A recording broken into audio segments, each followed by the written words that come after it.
Imagine opening the door to a dark room. You expect something frightening inside. Cold air, strange shadows, a heavy feeling on your skin. You expect fear to arrive immediately, sharp and sudden like a blow. This is exactly how many people imagine a curse, as something unmistakable, something loud, like a mark on the forehead, like disaster falling from the sky and breaking life in a single move.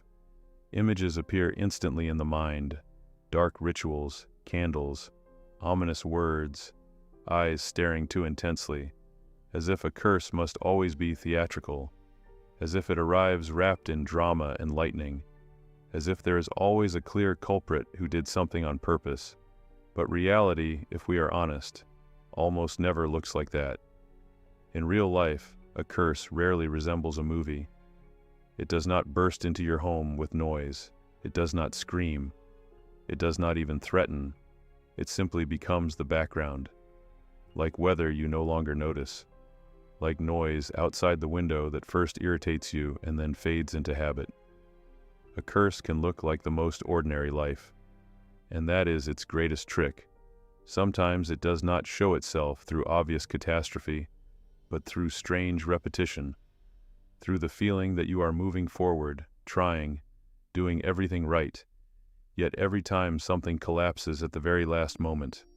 Almost there, and suddenly a phone call, a problem, an obstacle, a coincidence. And once again you are pushed back. Or take another example. Money comes in, but it does not stay, as if it flows through your hands like water. Just when you finally exhale and feel relief, something immediately appears that demands expenses, a breakdown, a fine, an unexpected debt, an urgent need to help someone, and once again you are back where you started. Not because you are incapable, not because you are lazy, not because you do not try, but because it feels as if there is an invisible force that does not allow things to settle. Sometimes this shows up in relationships. The scenery changes, but the essence does not. A different person, different circumstances, a different city, yet the ending feels familiar. At first there is brightness, hope, then subtle warning signs, growing tension, pain, separation. And once again you ask yourself why this keeps repeating, why you always find yourself in the same story, why it feels like you are being led in a circle. It is here, in these repetitions, that the central question appears. Why can the same problems last for years, even when a person changes jobs, surroundings, habits? Why does life sometimes feel as if it refuses to let you turn in a different direction? Why it feels as if an invisible hand is holding you back from change? And perhaps as you listen now, something subtle responds inside you. Not a thought, but a sensation. Because there are things that logic struggles to prove, yet the soul recognizes them. It recognizes repetition. It recognizes the circle. It recognizes that strange feeling, as if you are pushing against an invisible wall. Here I want to offer you a single idea, calmly, without mystical pressure, simply as a hypothesis, as a key that might open a door to a different understanding. What if a curse is not an event, not a moment, not a strike, not one terrifying story, but a state, like a tuning of reality, like a background setting that determines which doors seem permanently closed to you and which ones open on their own? Not necessarily through external magic, sometimes through an internal program, through an invisible pattern that repeats again and again. A curse may not appear as misfortune, but as a familiar limitation, as if life keeps telling you the same thing in different voices. Do not try. It will not work. You cannot. Not for you. And the most dangerous part is that a person may begin to believe this is simply their character, their destiny, their normal. That is why recognizing a curse is so difficult, because it does not have to look like a curse. It can look like an ordinary day, ordinary fatigue, ordinary disappointment, an ordinary chain of coincidences. But if you look more closely, if you begin listening not only to the mind, but also to the inner feeling, you will notice one thing. In a curse, there is almost always repetition, and there is a sense that you are not fully in control of your path. Be honest with yourself. Have you ever known how a situation would end before it actually ended? As if you had lived it before, as if life were replaying the same tape again, and you are in it as the main character, yet the script does not seem to be written by you. If this feels familiar, then what comes next goes even deeper. Because to understand how a curse manifests in real life, we must first let go of myths, of the legends and images that prevent us from seeing the truth. We must stop waiting for thunder and lightning, and begin looking where almost no one looks, in ordinary explanations, everyday words, small repeating details. When the conversation turns to curses, most people immediately activate a kind of inner defense, because the mind is used to connecting this word with something extreme, something that is either obvious or impossible. In the collective imagination, a curse is always someone else's action.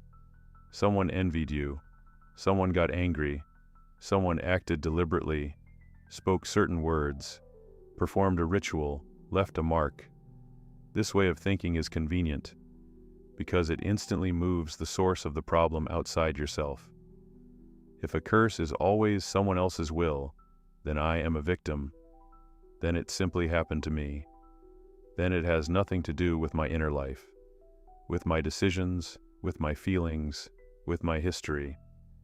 There is another persistent myth, that a curse must be accompanied by magic, by signs, strange events, unexplainable phenomena, as if, when nothing openly supernatural is happening in life, there is nothing to talk about.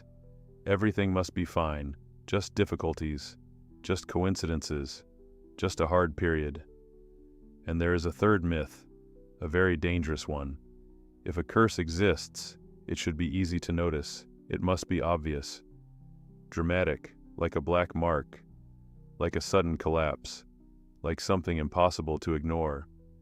This is where the trap lies, because in reality, most curses are not recognized at all. They do not arrive as an invasion. They form slowly. They grow together with the person. They weave themselves into character, into choices, into reactions.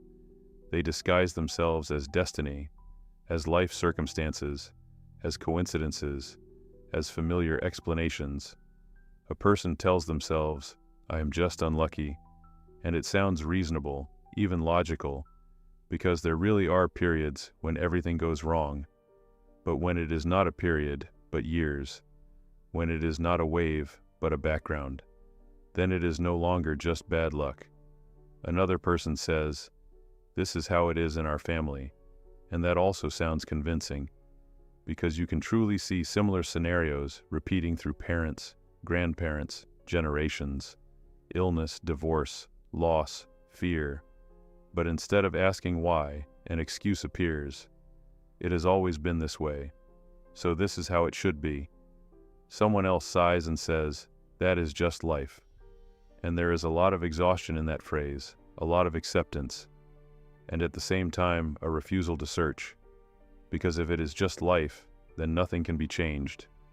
Then all that remains is to endure, to adapt, to shrink. The strongest curses do not look mystical.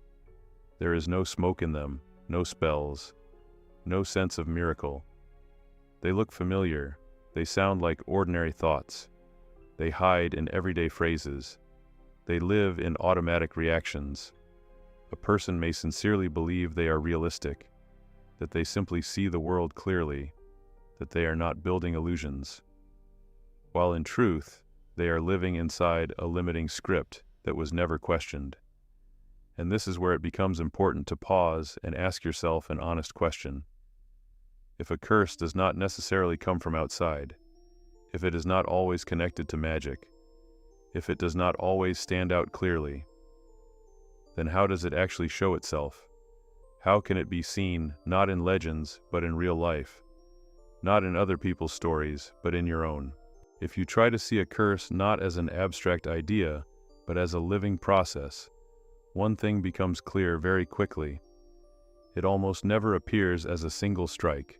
It works through repetition, through scenarios that are triggered again and again, changing outer details while preserving the same inner essence. A person can look at their life and see nothing unusual. Work, home, attempts to change something, decisions, mistakes, everything like everyone else. But when you look more closely, a strange feeling emerges, as if life is not moving forward, but in circles, as if every new stage leads back to a familiar point. One of the most common examples is recurring illnesses without a clear cause. Doctors say everything is within normal limits. Tests show nothing critical. Treatment helps, but only temporarily. Symptoms disappear and then return, sometimes changing form, but not substance. The person gets used to living with it, adapts, and stops asking why this same theme keeps returning to their body. Another example is relationships, not just unsuccessful ones, but ones that seem copied from each other. Different people, different personalities, different circumstances, yet the feeling is the same. First attraction, then anxiety, then the need to adjust, endure, explain, then the moment when it becomes clear, this is not it again, and once more there is pain, and once more the question, why do these kinds of people keep appearing in my life? There is also a more subtle form, repeated losses at the same stage of success. A person almost reaches what they want, almost steps into a new level, almost changes the quality of their life, and at that exact moment something happens. A mistake, a breakdown, a conflict, an external circumstance, and everything rolls back. Not completely, but enough to bring back disappointment and exhaustion. It is important to understand one thing. This is not one great misfortune, not a tragedy that divides life into before and after. It is a chain of small but systemic events. Each one, on its own, can be explained. Coincidence, bad timing, error, bad luck. But when you look at them together, they form a pattern. This pattern resembles a road that keeps leading to the same point. You can walk faster or slower. You can change direction. But at some moment you realize the landscape is familiar again. The same emotions, the same thoughts, the same inner heaviness. This is where the emotional background of a curse appears. Not fear, not panic, not horror, but fatigue. A deep, quiet fatigue with life.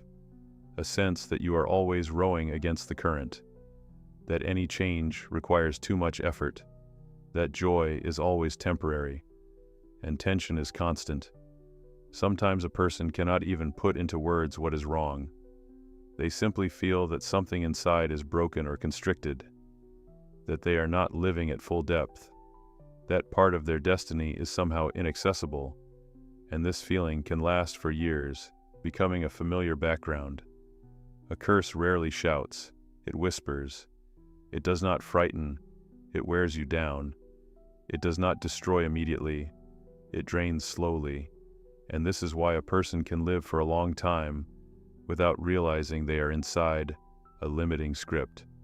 But if a curse reveals itself through repetition, through scenarios, through stable forms of pain and disappointment, the next important question arises. Where does all of this come from?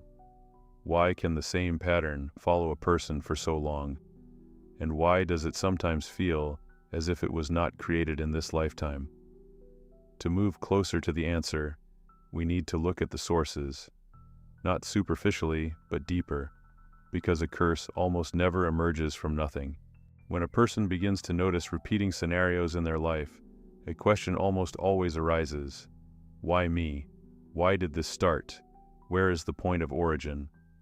And here it is important to say one thing right away. A curse rarely has a single cause. Most often it is an overlap of several sources that reinforce each other, and over time merge into one state. The first source is ancestral curses. This does not necessarily mean something mystical or intentionally passed down. It refers to unresolved tragedies that remained in a family line as unfinished stories. severe losses, violence, abrupt endings of life, fear and guilt that no one was able to speak about. When pain is not processed, it does not disappear. It looks for an outlet, and very often that outlet appears through the next generations. A family may not remember the specific events, but it remembers the state. Constant anxiety, distrust toward the world, a sense of threat, a ban on joy. Sometimes this shows itself through powerful vows, spoken in moments of despair, promises to never be happy, to never trust, to never take risks. These words may be forgotten, but their energy continues to act. The second source is self-imposed curses. This is one of the most underestimated topics, because it is difficult for a person to admit that they themselves may have become the source of limitation, not consciously, not intentionally, but in a moment of intense pain, when words are spoken not as thoughts, but as a cry of the soul. I will never again.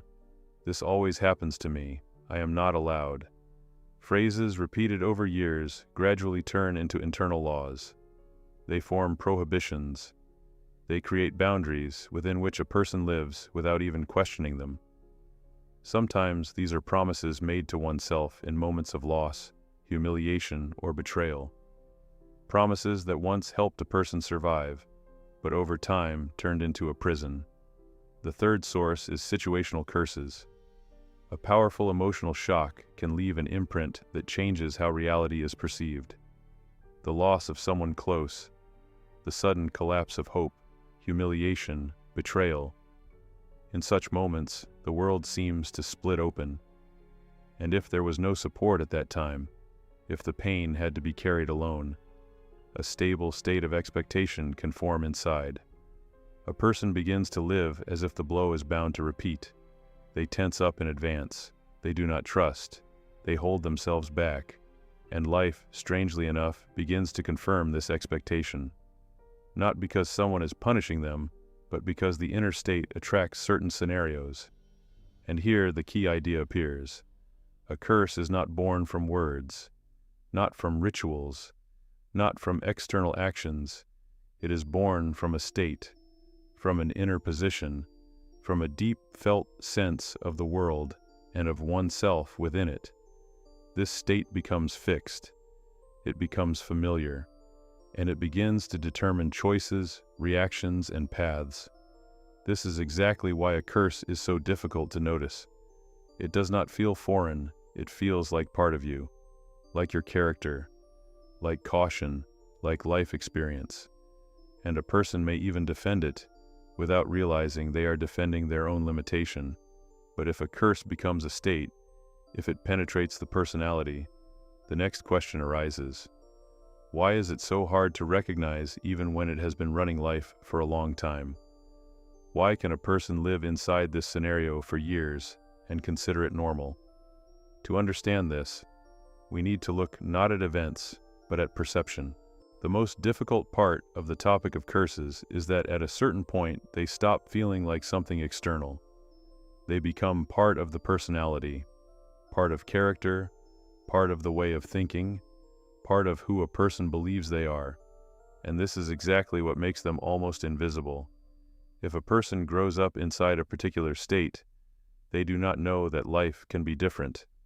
For them, this is the norm. A familiar way of feeling, reacting, expecting. They do not compare, they do not question. They simply live the way they always have. And any deviation from this creates anxiety. Many people sincerely say, "I've always been like this. I'm just cautious. I just do not like taking risks. I just do not believe in easy happiness." These phrases sound like descriptions of character, but very often behind them is not personality, but a protective mechanism, a survival strategy that was once necessary, but over time became a limitation.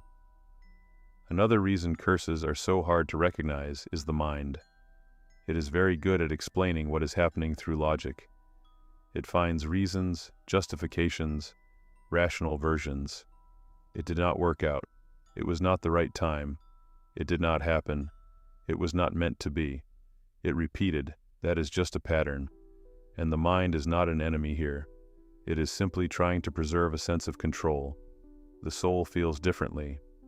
It senses discomfort, tension, a quiet sadness, but it cannot always name the cause. It is like living in a room with a smell. At first you notice it, then you get used to it, then you stop noticing it altogether, and only when you step into fresh air do you realize how strong it actually was. A curse works the same way. While you are inside it, it feels natural. It does not raise questions, it simply exists. And only when there is a pause, a moment of silence, of inner attention, does a feeling begin to arise. Something is not right. Not tragically, not frighteningly, just not right. And it is precisely in this moment that an opportunity appears, because even the deepest curse reveals itself through signs, subtle, not obvious, but deeply recognizable. And if you learn to notice them, much begins to make sense. A hidden curse rarely reveals itself through external catastrophes. More often, it speaks from within, through feelings, through reactions, through expectations. One of the first signs is a strong fear of change without a clear reason. Not because change is truly dangerous, but because an inner sense arises. It is better not to touch anything. Better to leave things as they are, even if they are painful. Another sign is guilt without a specific action, as if you constantly owe something, as if you are already guilty before doing anything at all. This feeling can exist as a quiet, constant background, yet it strongly influences choices and self-worth. There is also the sense that happiness is not meant for me. Not because you do not want to be happy, but because there is an inner prohibition, as if joy requires permission that no one ever gives. As a result, even good moments are lived with tension, with the expectation that something bad must follow. Constant anticipation of the worst is another sign, not as anxiety, but as an inner readiness for impact.